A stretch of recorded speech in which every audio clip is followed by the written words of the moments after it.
All right, everyone. Welcome to a special live edition of the Fan Effect podcast. As always, I am your host, the Bushido Geek, your Sherpa to fandom, your guide to the weird, mystical things that we find ourselves becoming obsessed with and spending all of our money on every single day. As always, though, I am never alone, and we got a really cool one. I'm pretty excited for this. As you guys know, I love supporting and having on people for comics, just in general, as my closet will attest to my obsession, and and that's obviously going to be the case here as well. So some of you will probably recognize, whether it's on video or audio, a certain guest here in Mog who's coming back for second or third time. You've been on a couple times second now. time, Yeah. And Rob, and I'm going to attempt your last name here. So we'll see how it is. Multari? Was I close? It's Maltari. Okay. Maltari, right, yeah. Okay, so I didn't horribly butcher. No, I've heard a lot worse. And usually I just kind of let it slide. It's like, whatever. in your head though, you're like, I hate you so much right now, but like, all right, like we'll do this thing. Not at all. And so you both worked, and Rob, you're obviously the creator of a new comic that's issue 1 is being released. You got a Kickstarter going for right now called Snow Paw. And I got to say, the artwork alone, from what I've seen, is awesome. Very so good. And so I got to give you credit for that alone. But so talk to me about like Snow Paw in general. Like you obviously, we kind of talked briefly before that like you've done a lot of work in comics for a long time. So what about Snow Paw like sets it apart in your mind? Right on. So Snow Paw actually is originally a character from my first title, Nightwolf. She's actually the mentor of Nightwolf in modern day, but this story is her origin story, if you will, that takes place in the 19th century Scotland and the Highlands. And a lot of it's it's about this young woman who's kind of ahead of her own time as far as like she's very willful, very strong, and wants to be very adventurous during the 19th century when women are usually to be married or take care of the house and all that. So it's basically this she's betrothed to a rich man's son, a wealthy clansman, and basically throughout the story it kind of sets up how this is like a almost, at first she's against it, and then she's kind of starts to like get it, be kind of involved into this, and then as she finds that she is born a werewolf, this entire fairy tale dream sequence kind of blows up. Okay. And so you said it kind of connects to the stuff that you've done before. Did you do that like intentionally? Like, did you want to make sure the story's kind of connected in a way, or did it just kind of like work out that way as you were kind of like progressing through the idea? So originally, I didn't actually intend on it to be a spin-off series when I first started developing the character, but she became my favorite character in Nightwolf. And again, and like all my fans, as I was kind of like saying, hey, I'm thinking about working on another title, which I had 3 already in the works, completely different concepts. I kind of pulled them and I said, hey, this is where I'm going. Would you like to see XYZ, or would you like to see this one over here instead? So they all voted for Snow Paw, which I was actually kind of happy about, because her origin story actually is kind of like that in Rogue, where in Star Wars when they're talking about the Rogue One situation. Oh yeah, it's like it's basically an entire story from one kind of conversation. Right. But like I have 200 years to play with, which is nice. So I want it to be completely separated in a sense, because since this is so far in the past, it's kind of like there's so much where it just do its own thing and open up my world to more storytelling.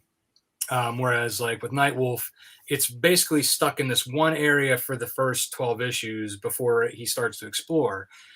This series kind of opens it up to a broader world and shows more supernatural creatures, more fantasy creatures, It's not just like a werewolf vampire battle situation. It's actually got fairies, it's got dwarves, it's got elves, it's got demons, witches, warlocks, all kinds of stuff that's going to be coming in and out of this series faster than have been kind of like playing the slow long game with Nightwolf. This one's a little more fast paced. And it's definitely it's taken on its own life, and that's kind of what I wanted for it. And Mog has basically taken this world and made it her own, and I can't be more happy about that. So Mog, do you want to kind of like speak on that, like kind of how you came on board originally, and kind of like what Rob just said, like kind of how you turned it into your own vision, I guess. Well, I think Rob gives me too much credit. It's really a collaborative work. He is the real visionary. He has the cool thing about how he thinks. It's very kind of rare where he thinks very visually. So even most people don't really think visually, but his is very, very visual. So I kind of like it where there's to work with a creator or a writer who understands the visual designs very well, and that really helped me just make it actualize his vision. And also, what happens to also match very well is I tend to like historic fantasy anyway. I mean, I love fantasy, and he's doing historic fantasy. The genre actually fit. Choice in choosing an artist that likes that particular genre, I think, is kind of the key to why it became successful. And actually, I have a question for Rob. Is this like your first historic? It is, right? Historic, yeah. Usually, I've been played in like the modern world.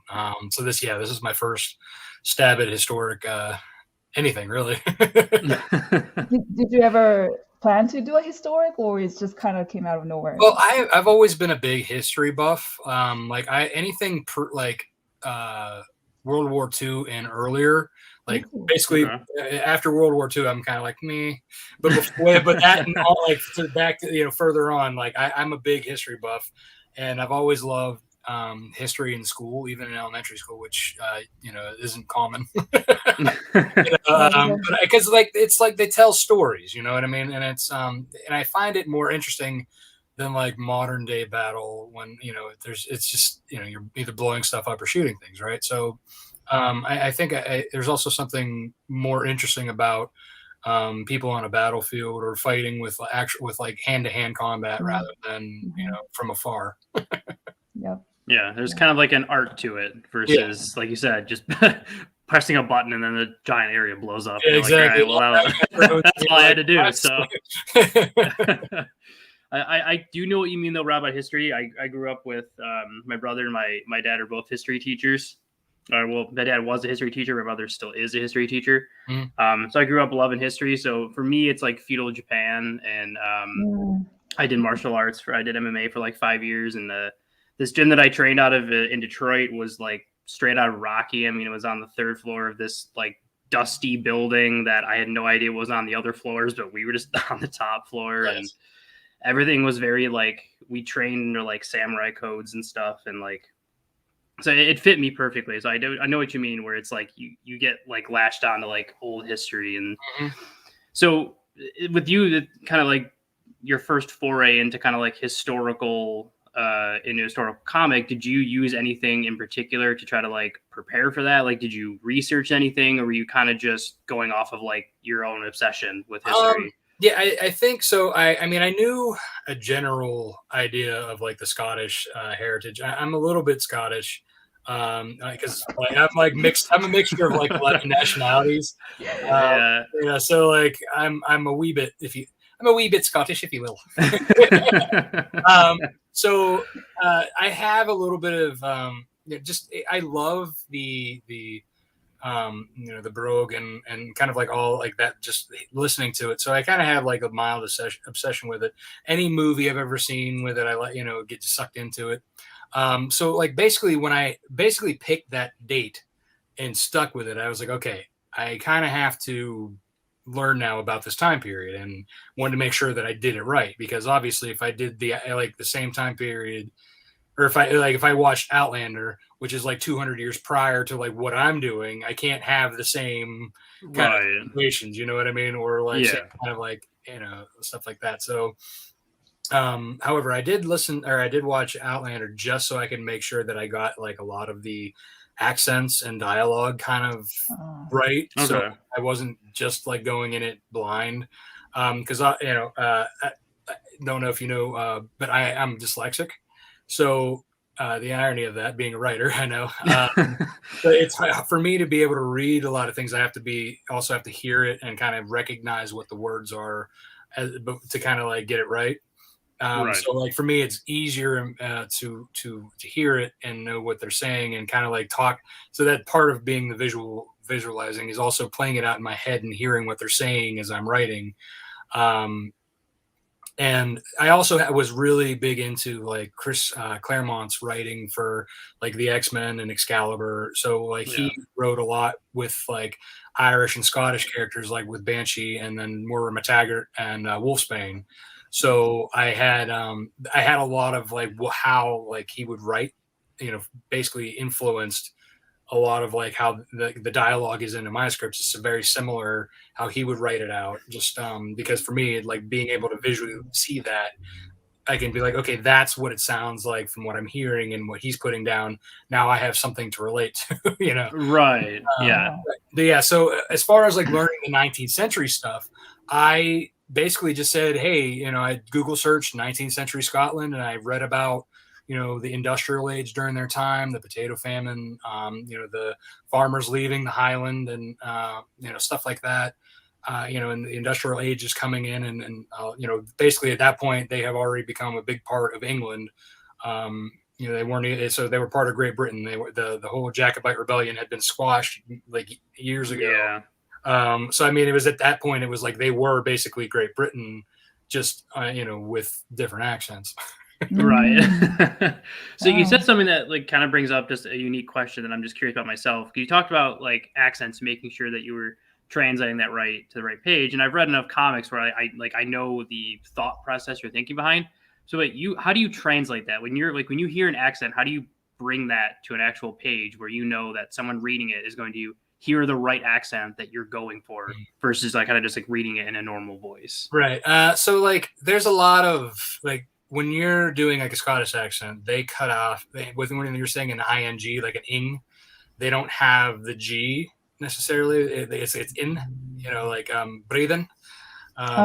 You know, so you cut off the G, you put the little you know, comma at the end there.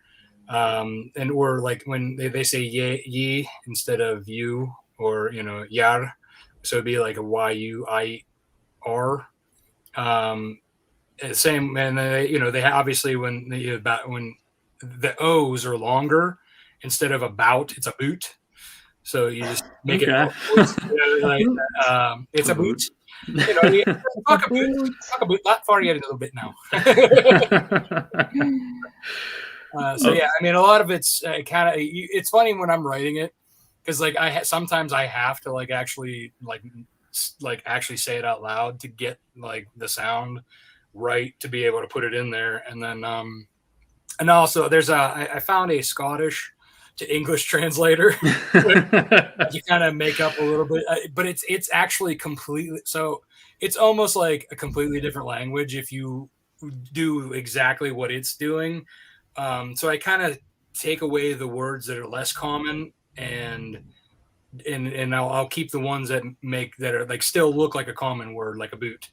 Yeah, but if it's like a totally different word just from their slang, it's like no. I did throw some Gaelic in there, just because I wanted it to be a little more authentic. So there's some funny puns in there that I knew people wouldn't get, but it's funny to read and to say. Like, so it's actually, if they actually look up what those meanings of those words are, they'll get a kick out of it, I think. I feel like now that you said it, like now I have to make sure I start like Googling every phrase that that I see. I'm like, okay, one of these is going to mean something. Well, it's not often. There's a few conversations. One that I can think of between Snow Paw and her father, and another between her her fiance's husband or fiance's father and her father. They're having another conversation where they're just throwing some things in there that it's for me it was a little fun to do and hope that people caught it. Okay. So Mog knows this, but Rob, you're a first time guest here, but we always like to kind of mix and match things and talk about like the reasons why people get behind things and become kind of obsessed with certain things. So I'll make Mog answer again, but in a different way. But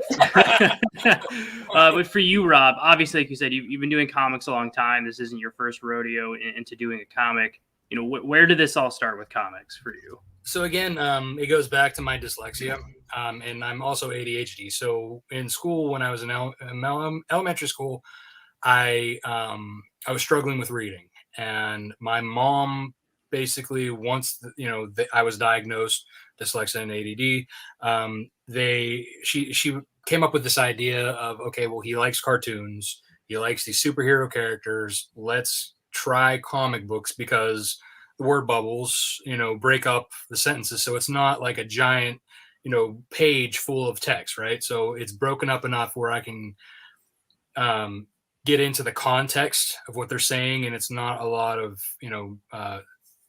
context there. I mean, there's the context for the words help. And then also my first set of comics were actually it was a 3-piece Batman Untold Legends, and they came with a cassette tape. Okay. So the cassette tape actually had actors playing out the parts, so it wasn't just one guy. I mean, it was like actually they had hired actors to say the word bubbles in the narrations, and I was able to follow along and kind of start making putting two to two together. So that kind of led to a very long obsession with collecting comic books, and I mean, to this day, I'm still collecting. Yeah, I definitely know what you mean with collecting. Mine's gotten I have more that I haven't read than I think I have read at this point. Of just is there anything that you like reading that's coming out right now that you think would be pretty good for others? So I've been getting into a lot of indies since I've become an indie. It's actually, there was a time period where I stopped reading like Marvel and DC for a couple years because I have, like as you said, I have you have a bunch that you haven't read. I have stacks. Like you don't see them right next to my computer. I actually have 4 stacks of Marvel and DC comics that, like, the last time I think I bought was like 5 years ago, if not more. And it kind of got to the point where I was like, all right, well, these stories are kind of getting stagnant and stale. It's the same old rehash, the rebooting. Right. So I was tired of the rebooting, right? So I kind of like got disenfranchised by that. But in the same sense, I was still working on my stuff. Right. I still wanted to put my stuff out there. But then as I got into the indie pool, I found all these different indie titles that I was like, oh my goodness, this is like almost like a rebirth for me of wanting to collect again. So it's like, it's like a smoker who gave it up and then like all of a sudden like, oh, I'll take it for sure. You just slightly switch the addiction. Yeah, exactly. I'm just not exactly. going to buy the mainstream titles anymore, but I'm still going to buy a lot of them. I got the non-filters now. Yeah. So yeah, a suggestion wise, I'd definitely say White Ash. That's one of the top series out there as far as indies. It's a great story. Charlie Stickney and Connor Hughes, and I forget the colorist, but I want to say Cram or Crib or something like that. Anyway, that team is a great team, and also the Wailing Blade. It's a mini series, but I hear they're going to be coming out with more by Comics Tribe. So that's another good series to look out. I knew he wasn't talking about me because I have the hair. Yeah, so I mean those two. Tart's another good one. Matter of fact, I'm happy to include one of my covers for this campaign is by the artist and co-creator of Tart, Ludovic Saleh. Basically, like that. It's just a gorgeously illustrated and colored series, and he uses different styles throughout. Because the premise of Tart is that it's a time traveling demon slayer, and each time period has its different style of art. So like one book isn't the same. Even sometimes in that same book, it's different artwork, even though it's done by the same guy. So I mean, it's amazing like what they do with that book. Yeah, it definitely sounds really cool. I'll have to check that out as well. Yeah, that sounds really interesting. Yeah. Oh. Yeah, I like that. And so, and for Maga to change it up, because I'm pretty sure I had you answer the question very simply last time. So we're relating to Snow Paw, and you kind of mentioned like you're obviously like into that kind of genre of stuff anyway. Was there anything when you were like doing the work on Snow Paw that you kind of went to kind of draw like any sort of inspiration or like reference points to like stuff that you were like a fan of in comparison to like working on Snow Paw? Reference? Like was there kind of anything that you used to like help work on Snow Paw that like you were a fan of already, and it kind of helped with Snow Paw being in that kind of field, I guess? Actually, I looked up the old, back in that time, like the late 1800s and the early 1900s illustrations in England. And the illustrators there, at that time, one was an English guy called Rackham. His stuff is really good. And I thought, okay, maybe if I kind of incorporate some of that feel, as well as there's another one called, I think his name is, no, I forgot his name, but it's another French illustrator. So I kind of took them because they did a lot of fairy illustrations. And if you actually look at Snow Paw, there's these hidden little things that you can look into, these nuggets of like a little game. And those are fairies and different kinds of fairies. So so that was where I drew a lot of inspiration. But to be honest with you, my main inspiration was just real real things. Right. The dresses. Oh my gosh. Wow. The dresses. Yeah. Insane back then. It's kind of crazy. I got to imagine some things are probably. Was there anything in particular with Snow Paw that like you kind of cursed Rob under your breath for having to make you draw it? No, yes. And I know this sounds really, really weird, but it was actually wooden crates. Oh, okay. Yeah, a wooden crate. And another one was related to that was a soapbox. It's like, what? A soapbox? What the heck is that? I know it's hard to believe, but English is my second language. So I was wondering, soapbox. Like, I can't believe like people actually had these soap crates or soap boxes, and they put soap in it or something. I don't know. It just didn't make sense. So I was looking that up. I really wanted to know what a late 1900s wooden crate would look like and how they would construct it versus how they would construct it now. Right. That was a big deal for me. And also another one was in the ship. There's a scene where the character goes up on a ramp. So the ship is docked, and then this is the harbor. So there's this weird thing that they stomp on to get up. What do you just call? Is it a rail? The gangplank. The plank, yeah. Plank? Is that what it's called? A plank? Just to go? Yeah. So what the heck does it look like it back in those times? Nobody has that.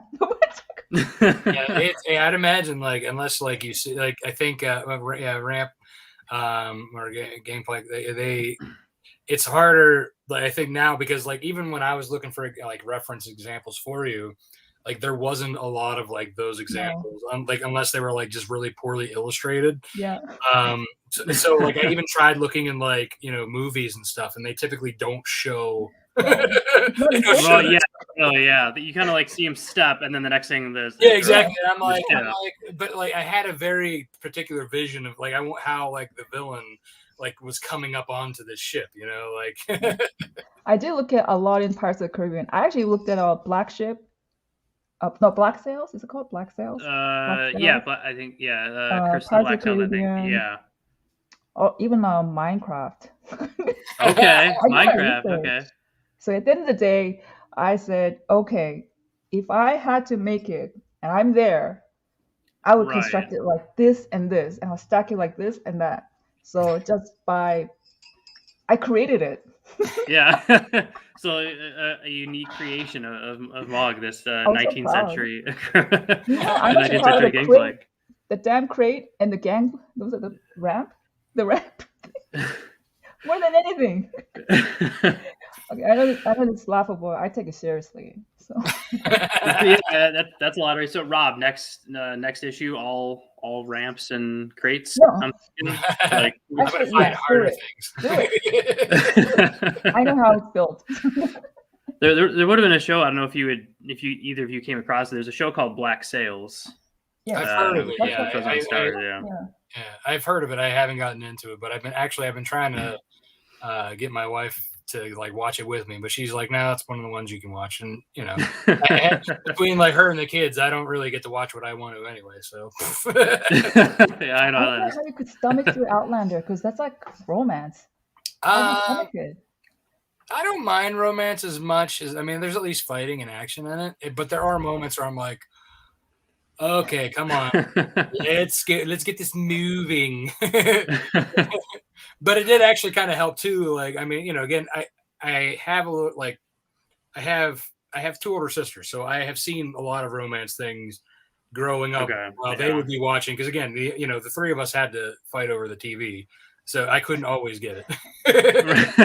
Oh, I thought you would secretly say, "Oh, I'm secretly a romantic." I may be a hopeless romantic, but I'm not a hopelessly gonna watch romantic movies. Secretly, Rob's Netflix is all just like recommending him nothing but romantic comedies, and he's trying to pretend like I don't know why it's recommending this. Like I watch other things. Like I know. That's not. Actually, my Netflix right now is a bunch of anime.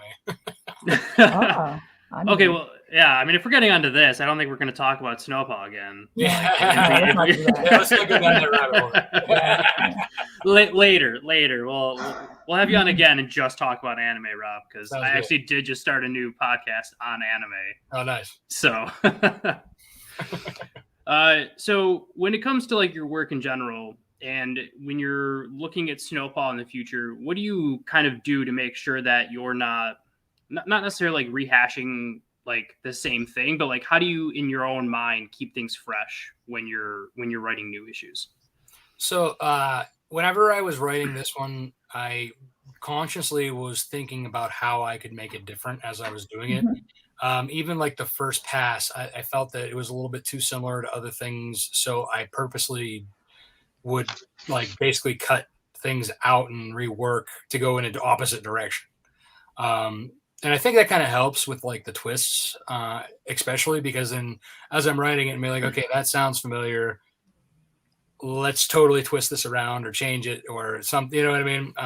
Right. So I purposely am conscious as I'm working and say, no, that's, I get to a point. So I do like friends and I, other writers call puke drafts, if you will, and just write what we think. And then kind of go back and look at it and just like, this got to go, or this changes. Or I got to inject something in here to break this up and make it more interesting. Right. Stuff like that. So, the fact that it's, in the past and it's a historical thing, it's completely different again from what I have been doing and using modern day stuff. And the whole like with Nightwolf has a little bit more of a horror theme to it, where this has a little bit more of a fantasy theme. So using totally different genres mixed with supernatural kind of helps to move that into a different direction. Okay, I like that. So it's kind of like keep a different way to kind of keep things fresh and. Like I think you had mentioned it earlier with the difference with Snow Paw compared to I know you said like you had like kind of a restriction in the past due to being kind of like a set time period, and Snow Paw kind of opened things up for you a little bit.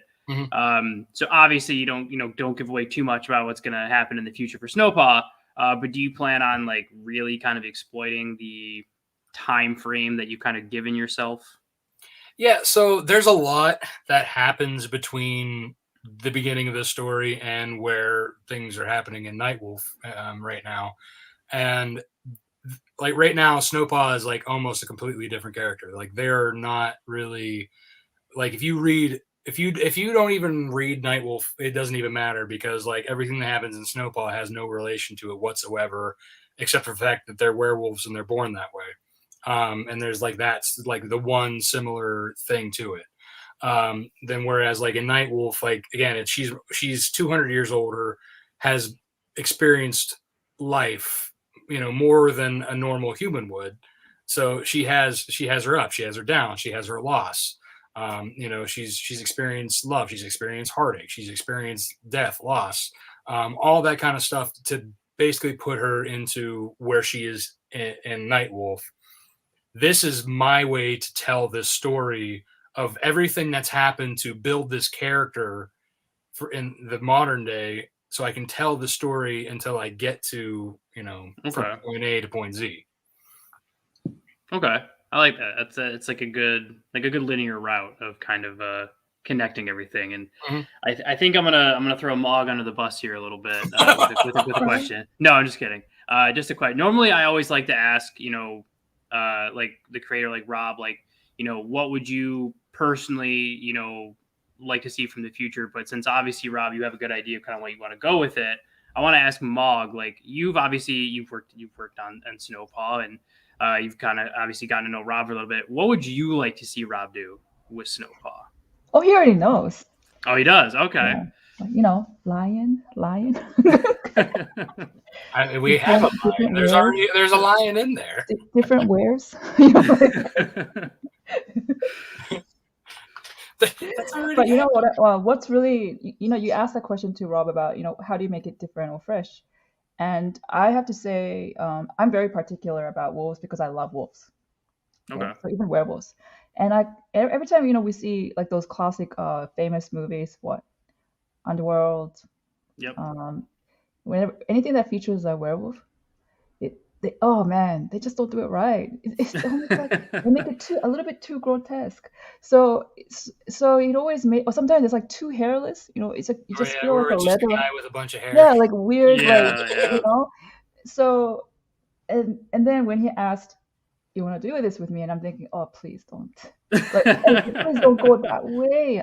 Because in my head, I feel like a real awesome looking werewolf kind of looks like a perfect like a wolf, but more like a standard, like upright. They have a nice eyes. They have that very canine, very pointy kind of look as well.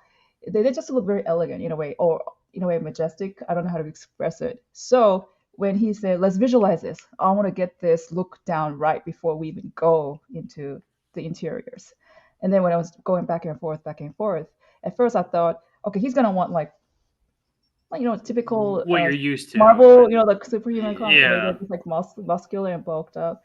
And I gave that to him because my creative editor was / manager, my man Mel. He keeps saying, "You're not gonna like this. Do it like this. Do it like that." And I was like, "Oh man!" And I drew it, and then he turned it down. He's like, "Hey, this is not what I'm looking for, man. I want more soul. I want a soul."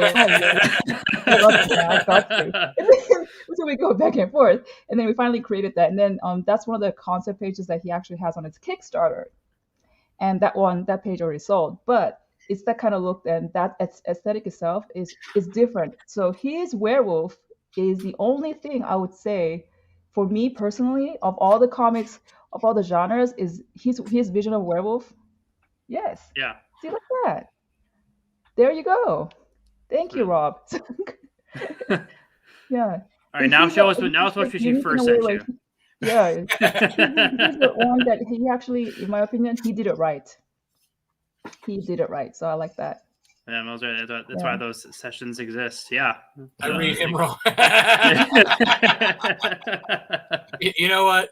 A lot of people, I think it's the big, the big, tall, hairy guy. They're like, nah, he's one of these typical guys.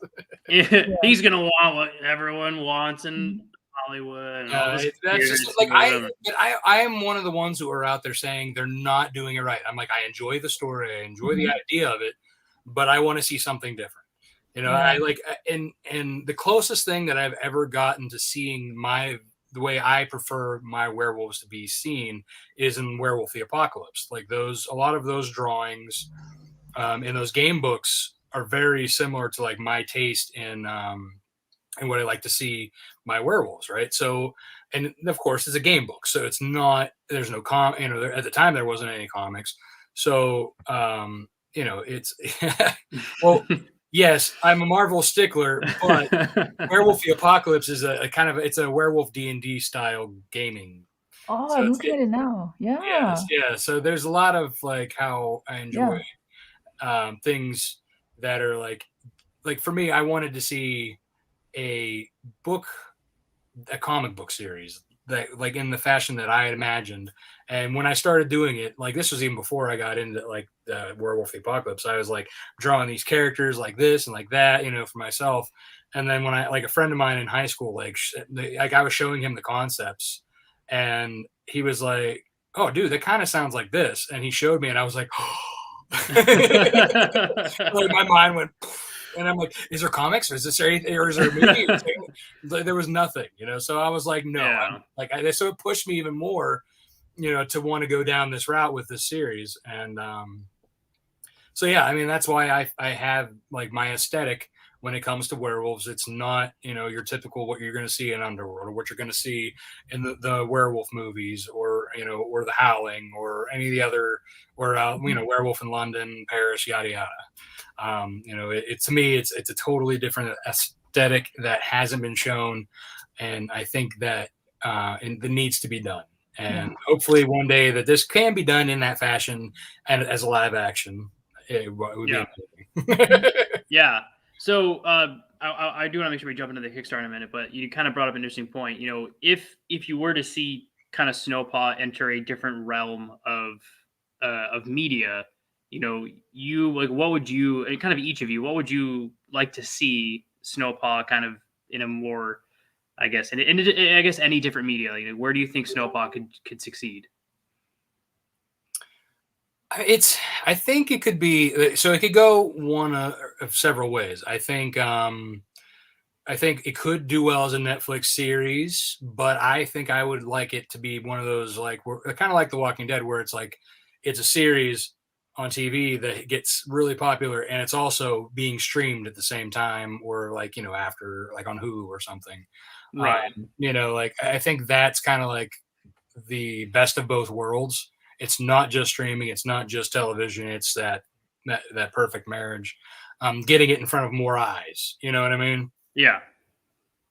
Okay. Same here. Definitely. Yeah. I think there could be a also, what's really unique about Snow Paw is how many female werewolf character do you see? That's not romance. Very rare. Yeah. Might Yeah, be, that's true. I think in the comic world, he Or could even that's possibly or be the that's only not, one. like usually a tertiary character. It's not even Yeah. the main focus. Yeah. So there you go. Groundbreaking. Yeah, see, I'll start putting in some work for you, Rob, and Yeah. we'll make this happen. We'll get you Buy some. his book. Yeah, and buy the book as well. So we can use that as a good segue to jumping into. So what was funny is when we originally started talking a couple weeks ago, we were trying to like kind of time it out right in the Kickstarter. I think the Kickstarter when we like got really into like figuring out dates was at like 30 something percent or 35% or something like that. Yeah. And I just saw it was either last night or earlier today. I don't know. When middle of moving, every day blurs together like at a certain point. But I know it was super recently that I saw it. That you were at like 100, and we talked about it before the other. You're at like 111% now of the Kickstarter, which is crazy that you're already like crushing the goal. Oh yeah, yeah. So, we're not even a week into it yet. Yeah. So, but let's talk about the Kickstarter. What are you kind of like doing with the Kickstarter? Like what are backers able to kind of get from supporting, and kind of go into detail about that. Yeah. So first of all, if you go to lonewolfcomics.com/snowpaw, that'll redirect you to the Kickstarter page. And so once you're there, so basically we have 6 different variant covers up for grabs, and they're limited runs. You have Mog's standard gorgeous cover. You can get that for $15. That includes the digital copy. You can get the digital copy by itself for $5. And that's also that with that 15 for the standard issue. It's also got shipping included for domestic backers. Internationally, it's a little bit less than just to kind of give that little bit off. look at that. We're at 113%. Growing as we're doing it. Right. Yeah. Hey. So when there's that's a standard cover, and then we have limited runs. We have a Catherine Lobo. She's worked for Boom and a couple other companies. She has a gorgeous, very elegant looking cover where you see Snow Paw in her engagement gown dancing with her betrothed in his Scottish garb. That one's for $20. You could also get for $21. You can get the entire, basically all of the Nightwolf series thus far and Snow Paw. For $21 digitally, you can get all those. So you can get the full Snow Paw experience, past and present. And then, so that from there, we have the Kyle Roberts cover. It's a swashbuckling ship with the villains on it. Okay. Mog's probably cursing that right now. She's like, yeah, that boat. So you can get that for $25. And again, the reason why these covers are different prices is because they're limited print runs. For all of them. And then the next is Carlos Herrera, who is my Nightwolf artist. His cover you can get for $30 with the digital and free shipping domestic. I have another one by Chris Williams, who is one of my favorite variant cover artists who I work with very often. Matter of fact, I also have his original pencil art for sale as an add-on. So this is his penciled cover. You can see the detail. There you go. Oh, geez.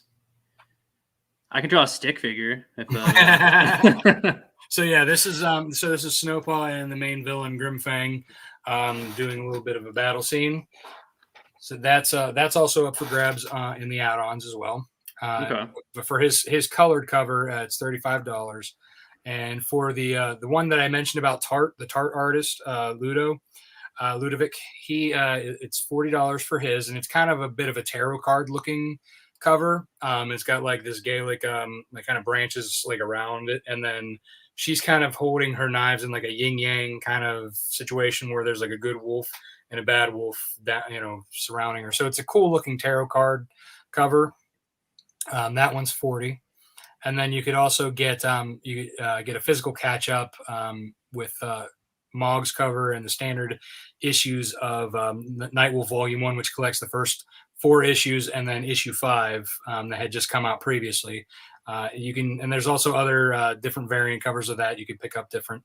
If you wanted all of the covers, all of the Snow Paw variant covers plus a sketch cover, that's $115. Which is a good deal for all those. And there's also several different things you can get. There's merchandise tiers where you can get all of that. Plus you can get t-shirts, hoodies, a beanie cap that has the Lone Wolf logo on there. The t-shirts and hoodies have the Snow Paw logo on it. And then there's also a mystery box that contains. Okay. So this mystery box, what it is it has all of the variants for Snow Paw and some random merchandise, as well as a CGC graded. So that's the mystery. The mystery there is which variant cover, what it's graded at, but it will definitely be signed included in this box, and that's for $200. So it's it's a gorgeous looking box. It's got the Carlos Herrera cover on there, and then. As Mel was saying there, you can for the black covers, Mog's commissions are closed except for it's wink. Wink. But you can actually add those sketch covers also in the add-ons. That those are available as well. Mel's in the background going. The more people want to pick it up. So not only is this a nice collector's piece, you can store your things in it as well. When I ship these, it's going to be bubble wrapped and in another box, so it's not going to be shipped in this box. The box will actually be protected as well, so you can have this on your shelf, display it, however you want to do it. It's a cool box. You can tell me what's in it. I won't tell anyone. Well, I told you it's a mystery CGC. It's gonna be a piece of Rob's hair. just a single piece, Yeah. just laid out across the top of the Just single box. piece. That would be worth something considering I don't have much of it left. It's more limited than these covers. All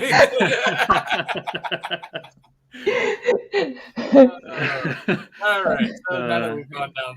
Also, the good Rob, old. the cool thing about your campaign, this is like your first blank sketch cover you created. I've never actually dabbled in the sketch covers. So this is the first time I've ever offered sketch covers. And of course, we have this amazing artist. I know my stick figures are pretty great and everything, Rob, but you didn't have to. So yeah, and we also have a couple retail tiers. So if you're new to Lone Wolf Comics, you can grab like one of those tiers where you can get basically several copies of each standard issue, plus a couple of the trade paperbacks that you can put into your shop, as well as we have a custom cover for your retail. If you wanted to get a custom cover done, 100 copies with your company logo or store logo. That's a good one that retailers can pick up. We also have a be drawn in as a character for $999 plus all of the basically the tchotchkes, the apparel, all the comics, all of the Nightwolf issues, all 21 of those variants. So that's a nice big one. But okay. The biggest one we have is the one of a kind, and only one lucky backer can get it, is Mog's original Mog's original painting of her cover, which is gorgeously done. Yeah. Right here.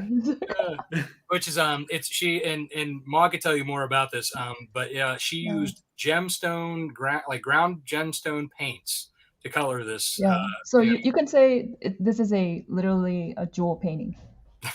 I remember you typing on something, and so what exactly is that kind of paint? So you get so it's like this. So you get a certain like for example, this purple here, it's amethyst. So you have to get the specific hue, and what they do is they would the company that creates it, they grind it to a very fine dust. So when it dries, it's really fascinating because when I was using it with a like a brush, and then I'll dab it on a napkin, and then the next day when I see the napkin becomes stiff. Why? Because it's ground stone, right? Right. So almost and then if you look at certain spots, depending on the lighting, especially where the crystals like the amethysts are, it actually has a bit of a weird a glitter because they're fine granules of crystals. I mean, it's not so glittery, but you can, like when you specifically hit by a like a strong sunlight. Yeah, you're right. Yeah, the color hue changes also too, and then some of them actually glitters. So it actually has turquoise, it has Amazon, and it has a little bit of Amazonite. Also, it has amethyst, garnet, like the reds, the garnet. And I think it actually has jade too, ground jade. So you can get this really intensely dark green color. And and then this part here, her breast disease, has ground Sedona, which only is in America. So American vest right here. That doesn't entice you to buy really it. From Sedona. Mine in Sedona, so yeah. So Rob, did you? One of my first official cover that I did that is actually jewel painting. So it's kind of crazy, like gemstones in like a painting, and that it looks so good. Actually, no. Back in the days, the medieval times, from then on, the painters they actually they couldn't get the colors quite right, so they actually ground these stones. They painted on top. So some of their paintings are so vibrant to this day, versus later on, like where the much younger ones where that's only 200 or 300 years old, the paints that they start using is very it's a lot of chemicals in it and it deteriorates very fast, so the colors are not very good, so they had to restore it constantly. But these jewel paintings back in the days, in the medieval time when they did it, it still retains this very extreme vibrancy. So yeah. So that will last for a really, really long time. Yeah. There you After have it. I die. This painting Literally. will last you longer than you. Yeah. That's great. Yeah, pretty much. Yeah. Yeah. But it's not only that. For 2,500, not only you get that big jewel painting, you get all the variants and all the swags and all the stuff. Yeah, it's all like you are So literally. you'll get all of the Nightwolf copies. You'll get all of Mm-hmm. the trade paperbacks. You get all of the Snow Paw covers. Yeah. You'll get all of like you said, all of the Yeah. swag and that gorgeous cover for 2,500. Exactly. Yeah. So it's like if you ever see the popular series Squid Game, you become the host. Yeah. You guys don't know what I'm talking about because you guys didn't watch it, right? But yeah, I watched Squid Game. Yeah. there's only one host per Yeah. country, so you become the host. Yeah. I mean, the artwork, we called it our Dire Wolf member. So I refer to my backers as the Wolf Pack. So they each, as they back, I have a thank you wall on my website. You know, it's basically the Wolfpack wall where all of their names get listed as pack members. I also have different tiers where they could be Omega, Beta, and Alpha. And this one is the Dire Wolf, which is only one out of all of them. So it is the elite, if you will. Yeah. There is. We're Yeah, the Dire Wolf elite class. Mm-hmm. Okay. Very rare. Only one. Yeah, only one. You know, there can be only one. So how much to like get you to make Mog paint nothing but like crates and planks? Is there a tier for that? we can work out maybe. There could be only one for now. For campaign.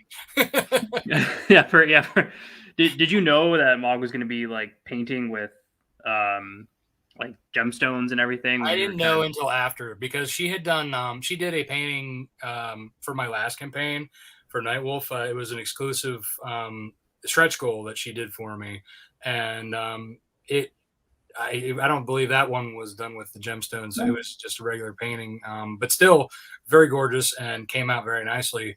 But yeah, when she was already like she was almost done, I believe. She was like, "Oh yeah, I use gem paints." I'm like, what do you mean? She's like, "Oh yeah, he used this, and this." I'm like, "What?" Yeah. So guys, I know secretly you guys want to, cover yourself with gemstones and jewelry, but I know you guys can't because of society, whatever. But you guys can at least have it on a painting and own it. I can't even wear my wedding band because I have webbed fingers. I don't know if you can see that. So I have it tattooed. Oh, okay.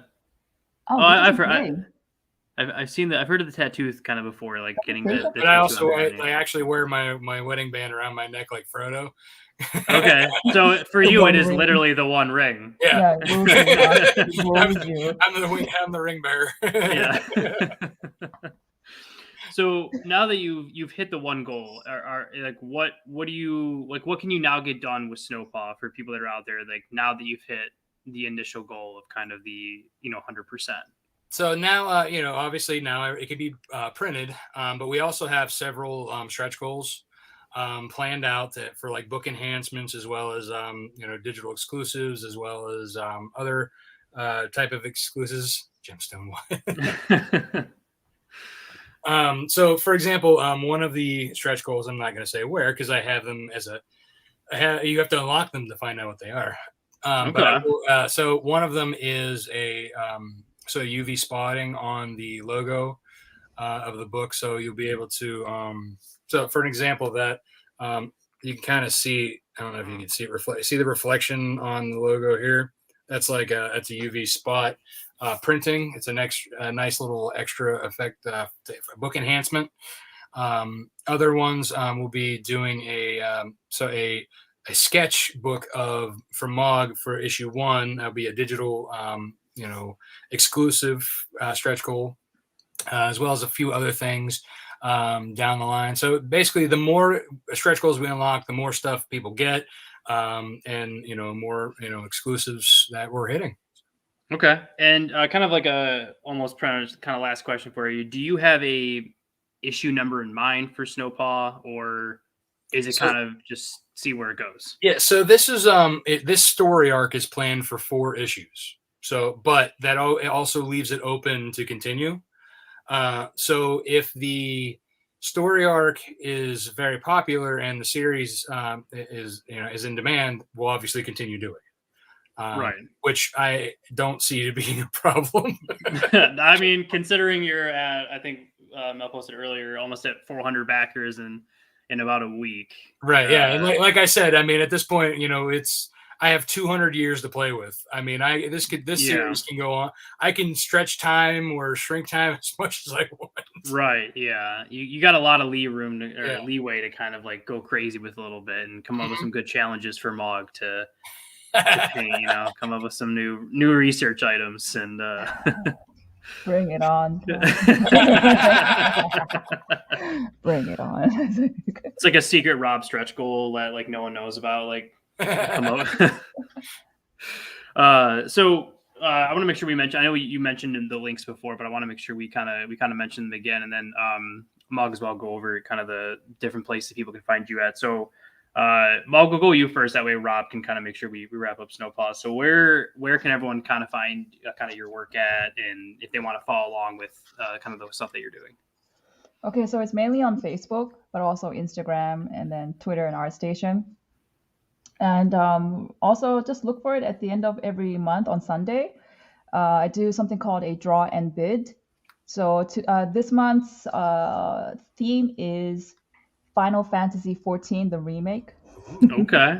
Ooh, okay. It's really good. So people actually, anybody that is part of my Facebook friends can just put up their drawing, and then we just, instead of drink and draw, it's draw and bid. So it's a friendly community thing that I do every month. So you can check me up on there. And then every Sunday at 6 p.m. California time, AASN, which is Artist Alley Shopping Network. So you can find me there. I do live streaming, I do drawings, and sometimes I sell my sketches, and sometimes I do auctions there as well. So it's super fun. Just come and say hi. Okay. So, and that's on, you said Artists Alley Shopping Network? Yeah, just think of it like AASN. AASN. You just type it in like that. Okay. Oh, very cool. I popped into some of the draw and bids periodically, and it is very fun to kind of watch and everything. Fun. And coming from someone that has zero talent, it's nice to jump in and kind of watch them. And Rob, so I know obviously yourself, make sure go over Snow Paw and Nightwolf, and if you have anything else like that you have for your work as well, I want to make sure that we go over that too. Yeah. So one thing that I forgot to mention about the campaign that we just actually launched or kind of showed is Mog's also doing a 4-piece lunar phase set. I just posted on this in the add-ons if you want to show the crescent moon. I just added the crescent moon phase to the Kickstarter as an add-on. So if anybody wanted to grab, so there's crescent moon, full moon, half moon, and full moon, and then we have a blood moon. So we have like I said, it's each phase we're going to put up separately as an add-on. Once the first one goes, the next one will get put up, and then so on and so forth. So it could be like Pokemon. You can either collect them all or get them. Okay. I like that. And then the thing is, if you do collect them all, the good thing is there is a slight relation per each illustration. There's actually kind of like a storyline. So okay, a little bit of a kind of connection between the covers. It's related to the story in the same sense. Okay, I like that.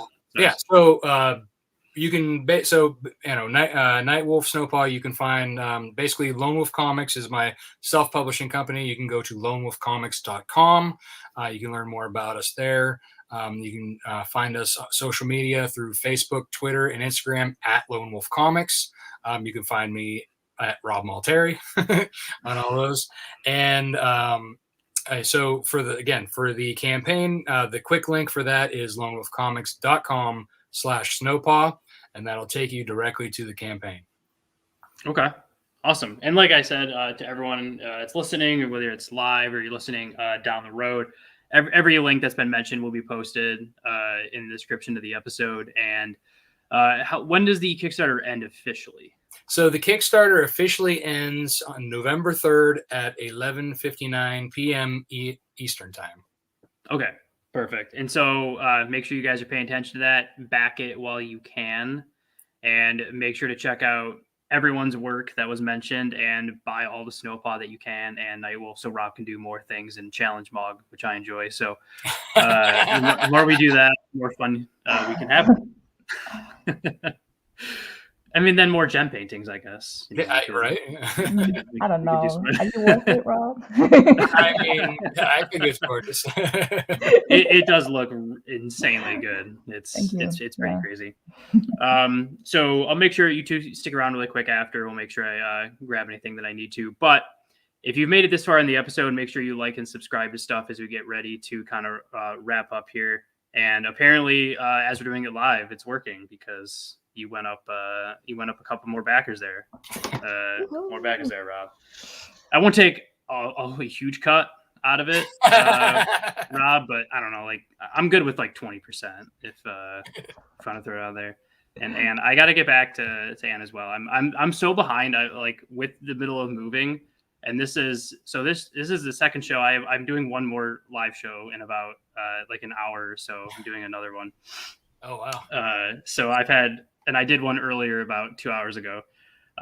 So in the middle of moving, I've been doing like constant shows and recordings and stuff, and as much as I can. So I'm really sorry to everyone who's been reaching out to me about like getting on the show and stuff. I'm just a little bit behind in the middle of moving, but I will be caught up very soon, and we'll get up with everyone. Yeah, life happens. Yeah, it's yeah. But like I said, everyone, if you do want to support Rob and Mog stuff, make sure you're tuning into everything that they mentioned, Artist Alley stuff, everything like that. If you want to support the Phantom Effect in any way, there's a couple different ways you can go about it. We do have merch that's now available, like t-shirts and mugs and cups and just various different things and stuff like that. As well as I'll throw it out there now. I did post about it, but I'm looking for a new logo design for after the new year. We're going to kind of rebrand the show a little bit. So anyone that is looking to potentially design the logo, let me know. We'll go ahead and we'll get in touch. We'll work something out. I definitely want to get something new for the show done. You can also go to our Patreon at patreon.com/Phantom Effect Podcast. We do have a buy me a coffee, but I like the Patreon better because you actually get, rewards out of it versus just, buy me a coffee is like, here, just give me money. You can also follow me on Twitch as well at twitch.tv/BushidoGeek. I'll do various stuff for the shows on there, as well as kind of everything else periodically. So if you do want to support the show in any way, make sure you do that. And we'll make sure that so original patches, there's only a few left on the Kickstarter for Snow Paw. So if you are listening to this and you kind of liked what you heard and the stuff that everyone's shown so far about the show, that it's some original pages there. Make sure you're going to Kickstarter now because, like Rob's kind of said, a lot of the stuff is very, very limited, especially in how many runs there are. So you want to take advantage of it quick. So I'll make sure that we're posting this like crazy up until November 11th. I'll make sure, Rob, send me anything you got up till November 11th, and I'll share it on all the pages and everything. Try to help out when I can. Awesome. And if Snow Paw continues like past the 4 issues, if you decide to kind of continue the story past that, let me know. We'll bring you on again to kind of talk about what happened with the original issue run and kind of the plan for the future, so to speak. Yeah. And Mog, again, appreciate you both coming on, being a part of the show. Mog, again, for the second time. Clearly, I didn't scare you away after the first time, which is always a good sign. So if I can just keep that up, I'll be in good shape, And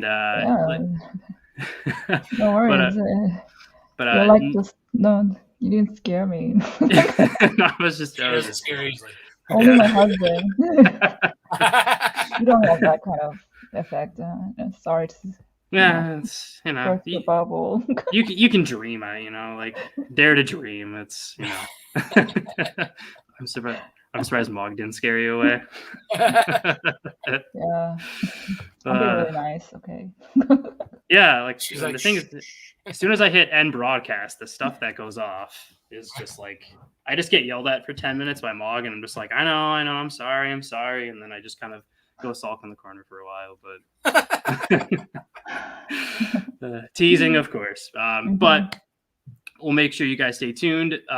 New episodes obviously are going to air every Friday on the Phantom Effect, so stay tuned for a lot of cool stuff. And if you somehow don't get enough of my voice already, you can catch me on Anime Shenanigans, which is a new podcast that I'm a part of with a couple people.